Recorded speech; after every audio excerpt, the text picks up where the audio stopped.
The first Call of Duty game that I ever got my hands on was Call of Duty 4 Modern Warfare. That was after pestering my older brother for days to let me play it, and instantly I was hooked. It was the perfect mix of smooth gun gameplay, a cinematic tension-building campaign, hearing swear words I didn't even know at the time. Shut the fuck up, faggot! Look at you, you're 10-15, you fucking fag! 10-15, huh? And an addictive multiplayer that got me and so many other people playing this game over and over and over again. Subsequently, I got the next Call of Duty game every year all the way up until Advanced Warfare, and that's because Advanced Warfare sucked. I'll be the first to admit that while I rarely used my microphone, when I was using it, I was one of those annoying little kids who was eating the microphone and telling you to get a life. Since 2014, I hadn't really touched a Call of Duty game. I continued on to the next great trendy kids games like Minecraft, and then developed my own niche taste of video games. However, recently, with the Modern Warfare 2 campaign remastered version becoming free for PlayStation Plus users, the old itch came back to me to play some good old Call of Duty. I was able to get my hands on every Modern Warfare game, and I played all 3 of the campaigns within 2 days. And then I played all the missions I liked over again. And what I mean by that is I basically played all the campaigns over again. But there was one mission that I even played a 3rd time, and I'm sure you know where I'm going with this. It was Birds of Prey. Oh, wait, what? Oh, we're not talking about the worst mission ever conceived in the history of humanity? Oh, I'm sorry, my bad. The real good mission that I was actually referring to was all Ghillied Up. Whenever you ask a Call of Duty fan what their favorite mission of all time is, there's a very good chance that they'll answer with all Ghillied Up, and a supremely low chance that they will say Birds of Prey, again, possibly the worst mission I've ever played, and I sat my ass through Mass Effect Andromeda, okay? My father's dead. He made me his successor. Alec is dead.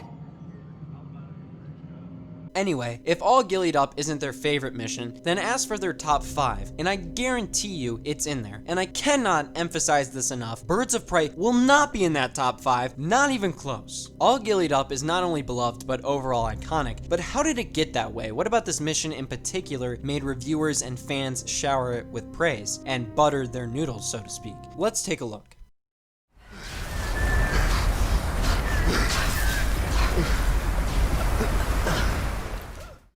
In this section of the video, I'm going to be doing a bit of an overview of the mission with a bit of summary, so if you want to just dive right into the analysis, here's the timestamp to move ahead. Modern Warfare's campaign takes place in 2011 in a semi-alternate universe. After the Russians lost the Cold War, a new, very discreetly named, ultra-nationalist party rose up forcing a civil war. The ultra-nationalists are anti-Western and heavily militarized, nothing at all like current-day Russia, of course. Meanwhile, in the Middle East, a democratically elected president, al-Fulani, is assassinated by an anti-Western extremist named al-Assad. Now, you won't believe me on this, but it turns out that the ultranationalists and al-Assad are allies, which, considering their ideologies, is rather strange, but I'll go along with it, I guess. The US then invades al-Assad's country, which isn't named, and the US's goal is to try and capture al-Assad. They send in around 30,000 Marines to undertake the invasion. This is where I draw the line. I mean, this campaign is not even remotely realistic. The US invading the Middle East just to get one guy? What? That's ridiculous. Meanwhile, in Britain, a new recruit named Soap joins the highly touted Special Air Service, which is England's elite special units. The group Soap is assigned to is made up of Gaz and Captain Price, the latter of who is the leader of the group and a certified badass. Basically, the whole first 2 acts of the game are you playing as either Soap or Marine Paul Jackson and trying to capture al-Assad. But wait a minute. Al-Assad sets off a Russian nuke in the Middle Eastern battleground, killing a ton of Marines, including Jackson. Now, somehow one of your Marine mates, Griggs, is alive, but we'll just get past that. Soap and the SAS then track al-Assad to Azerbaijan, where they capture him and find out the nuke was supplied by Imram Zakhaev, the leader of the ultranationalists in Russia. Price kills al-Assad, and then Price recounts on his mission to assassinate Imram Zakhaev 16 years earlier in the middle of the 90s. In 1996, while Mariah Carey was dominating the charts and MJ's Bulls were winning 72 games, Zakhaev was rising to power by selling off nuclear material from Chernobyl after its nuclear meltdown. The mission starts you off in the outskirts of Pripyat, the town next to the reactor. You'll immediately come into contact with 2 Russian patrolmen, which you can easily execute. Your commanding officer, Captain McMillan, who will give you instructions throughout the entire mission, will direct you around a house full of guards, or have the option to let one of the guards outside walk in the house or kill him. Then you'll receive a similar scenario when a patrol comes up near a church after you kill the watchman in the bell tower. Eventually, you will find yourself directed by McMillan to a field where a bunch of Russian soldiers and BTRs are patrolling. It is here where you'll have to use your ghillie suit to stay hidden. Then you'll reach an area made up of old busted up tanks and crates, and you'll have to promptly drop some full hulks. Then you will have to reach the climax of the mission where you have to crawl underneath lined up Russian cars to avoid the small army outside. You'll now get into the town, and at this point you're doing more walking and observing than killing, and that's the mission basically. But now let's analyze as to why this mission is so special.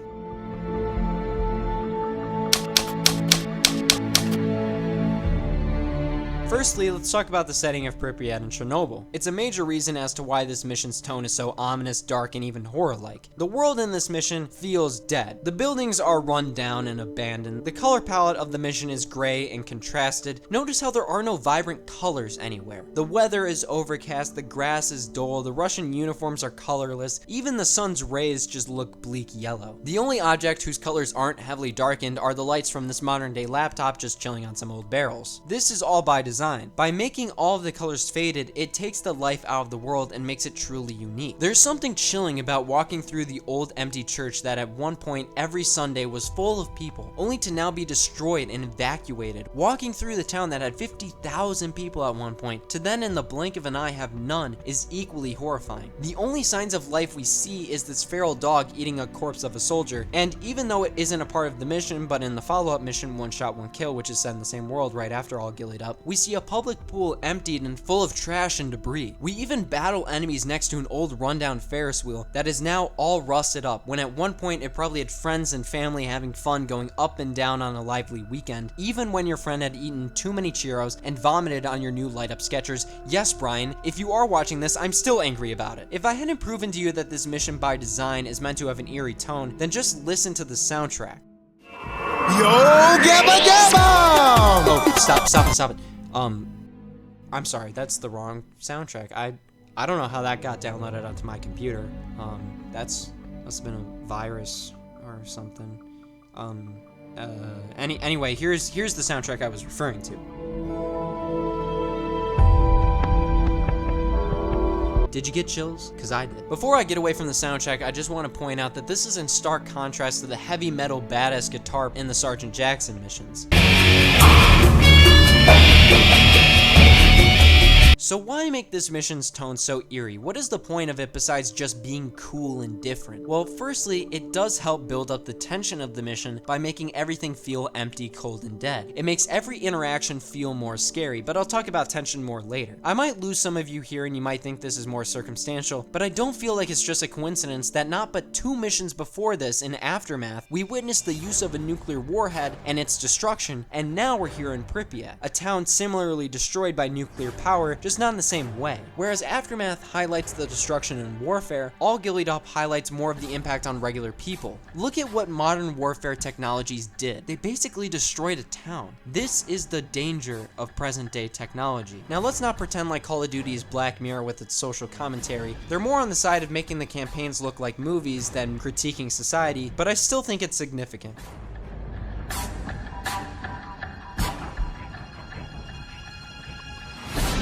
Having a great setting is just that, a great setting. Take Fallout 76 for example, rural Appalachia, West Virginia. Cool, unique setting. You even pulled out the legacy of John Denver, man. John Denver. But outside the setting and the soundtrack, the rest of the game is frankly garbage.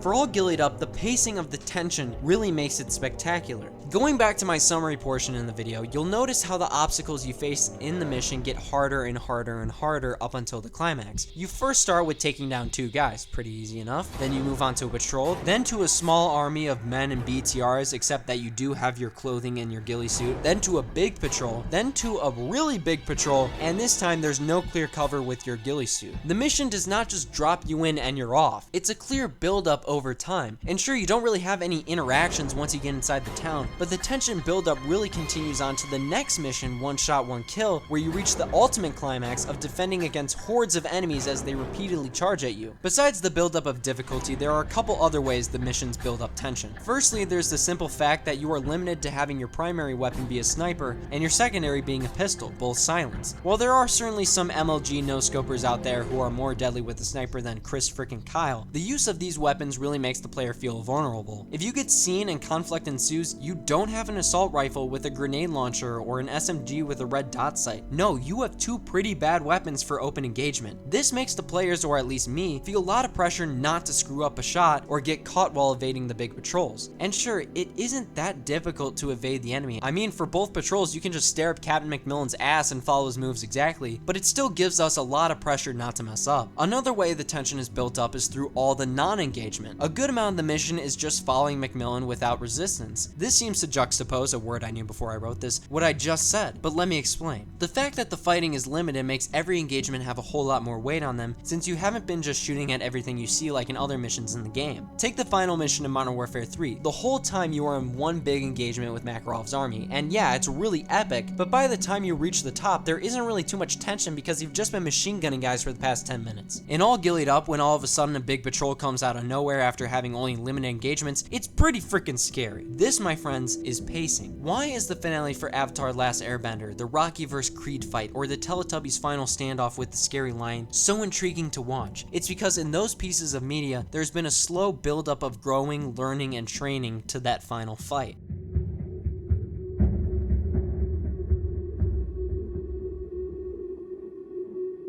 I want to talk about an interesting quote from a reviewer I saw while researching this video. And what I mean by that is I was looking around Wikipedia and I saw this quote and I wanted to use its ideas to fill the runtime of this video with more stuff. PlayStation Magazine wrote that this mission was like starring in your own war film, unlike other Call of Duty games. And I'd like to expand on that idea because I really think it's interesting and true. So why does this mission, at least to me, feel like my own war film? Well, it's because for a variety of reasons. Firstly, the mission isn't bogged down by cutscenes and dialogue like many other campaigns these days. The mission is just free flowing.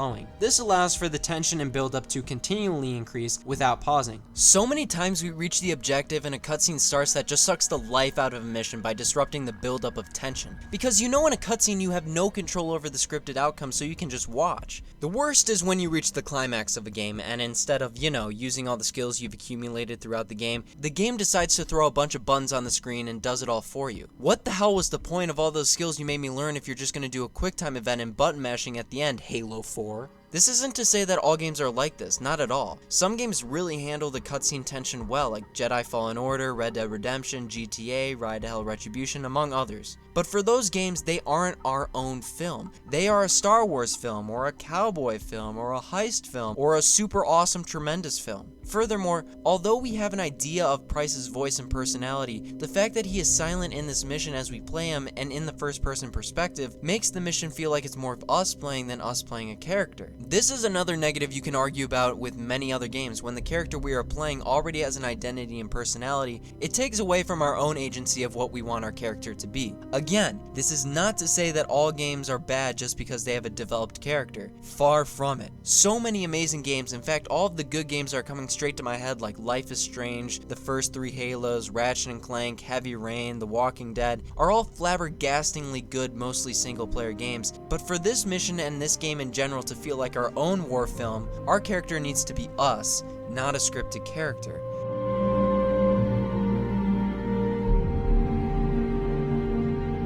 Now we get to the really fun stuff, the gameplay. Obviously, it's Call of Duty, so we know the game mechanics are smooth and easy, but where this mission really shines is with its stealth gameplay, which is a nice change of pace from the sort of Rambo-esque style of play encouraged throughout the other COD games. As I've pointed out before, basically the rest of this campaign and other Call of Duty games is shoot everything that moves. But in this mission, you gotta take it easy and be stealthy. With games like Sniper Elite and other sniper stealth missions in games, it may feel like this mission isn't as unique, but you gotta remember that back in its day in 2007, missions like this weren't very common. This mission itself transcended a new boundary for first-person shooters with its stealth. So yeah, it's a more crude version of stealth than modern-day shooters, but it still works really well. Another aspect of this mission is the ghillie suit itself. It's more popular because of its look than its use in missions, but it still adds a uniqueness to this mission with allowing you to be hidden in plain sight. You can argue it's a little gimmicky since it's the only mission you use it, but it does come in handy for the multiplayer. In conclusion, all Ghillied Up excels as a game mission because it takes place in a very distinct setting, had transcendent gameplay for the time, allowed for us to take control, and built up a lot of tension. In more simpler terms, it was everything that Birds of Prey wasn't. That's all. See you later, skaters.